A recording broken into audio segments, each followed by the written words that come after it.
പത്തനംതിട്ട ചുട്ടിപ്പാറ സ്വകാര്യ കോളേജിലെ നഴ്സിംഗ് വിദ്യാർത്ഥിനി മരിച്ച സംഭവത്തിൽ കൂടുതൽ പേർക്ക് പങ്കുണ്ടെന്ന് കുടുംബം.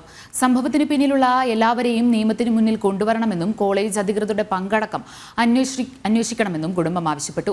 വിശദമായ അന്വേഷണത്തിന് മുഖ്യമന്ത്രിക്ക് നേരിട്ട് കുടുംബം ഇന്ന് പരാതി നൽകിയേക്കും. പത്തനംതിട്ട ചുട്ടിപ്പാറ സ്വകാര്യ കോളേജിലെ നഴ്സിംഗ് വിദ്യാർത്ഥിനി പോത്തൻകോട് ഐരുപ്പാറ സ്വദേശിനിയായ അമ്മു സജീവന്റെ മരണം നടന്നിട്ട് ഒരാഴ്ച പിന്നിട്ടു. പോലീസിന്റെ അന്വേഷണവും ആരോഗ്യ സർവകലാശാല VC നിയോഗിച്ച സമിതിയുടെയും അന്വേഷണം തുടരുകയാണ്. സഹപാഠികളായ 3 പേർ ജയിലിലാണ്.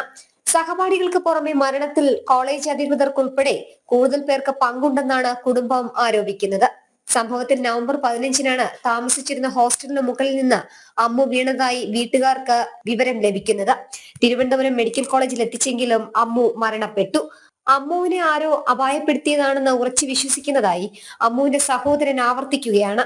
സംഭവത്തിന് പിന്നിലുള്ള എല്ലാവരെയും നിയമത്തിന് മുന്നിൽ കൊണ്ടുവരണമെന്നും കോളേജ് അധികൃതരുടെ പങ്കടക്കം അന്വേഷിക്കണമെന്നും അഖിൽ പറയുന്നു. ഈ ആവശ്യം ഉന്നയിച്ച് മുഖ്യമന്ത്രിക്ക് നേരിട്ട് പരാതി നൽകുമെന്നും കുടുംബം വ്യക്തമാക്കിയിട്ടുണ്ട്.